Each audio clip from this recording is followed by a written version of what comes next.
میں پچھلے 15 دن پہلے مصر کا سفر کر آیا، اور اس سفر کے بعد میں بارہا لوگوں کے سامنے اپنے اس سفر کے تاثرات کو بیان کرتا ہوں۔ یہ موقع بھی ہے کہ ضرور آپ کے سامنے یہ بات آنی چاہیے۔ جب میں مصر گیا تو مصر کے سلسلے میں اس سے پہلے بہت سن رکھا تھا، پڑھ رکھا تھا، مگر مصر جانے کے بعد ایک عجیب سی کیفیت سوار ہوئی ذہن و دماغ پر، اس لیے کہ وہ مصر جہاں 100% مسلمان ہیں،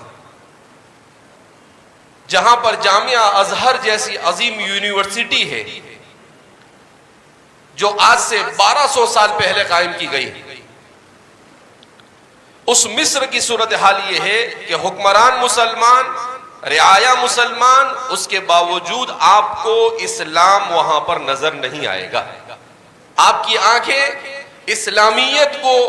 دیکھنے کے لیے وہاں ترس جائے گی۔ مجھے 3 دن تک وہاں پر اسلام ڈھونڈنے سے بھی نظر نہیں آیا۔ اس کی وجہ یہ کہ ان لوگوں نے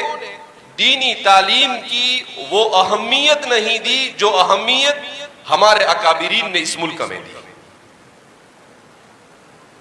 انہوں نے جیسے دنیا کی تعلیم کا نظام ہوتا ہے اپنے نظام کو اس طرح تو کر دیا، مگر اس طرح کے نظام سے ایسے علماء وجود میں نہیں آ سکے جو علماء مکمل طور پر اسلامی تہذیب و تمدن کے محافظ ہو، جس کے صورتحال یہ کہ جمعہ کے دن جب ہم مسجد میں پہنچے تو قاری صاحب قرات کر رہے تھے، اور قاری صاحب کے چہرے پر نہ داڑھی تھی نہ مچھ، مکمل طور پر ایسا لگتا تھا کہ حضرت ابھی کلین شیو کر تازہ تازہ ہے۔ اس کے بعد خطیب صاحب خطبے کے لیے کھڑے ہوئے، بڑی عمر کے تھے،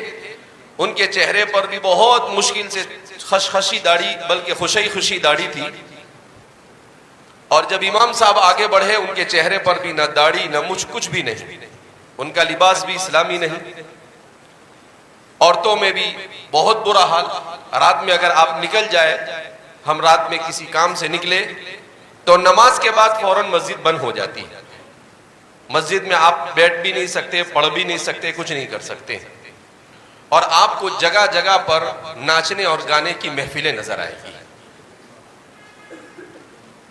قرآن کریم کے پروگرام میں شریک ہوا تھا، مگر وہ پروگرام آپ کو ایسا محسوس ہوتا، وہاں عورتیں اور مرد مکس بیٹھے ہوئے تھے، مخلوط بیٹھے ہوئے تھے،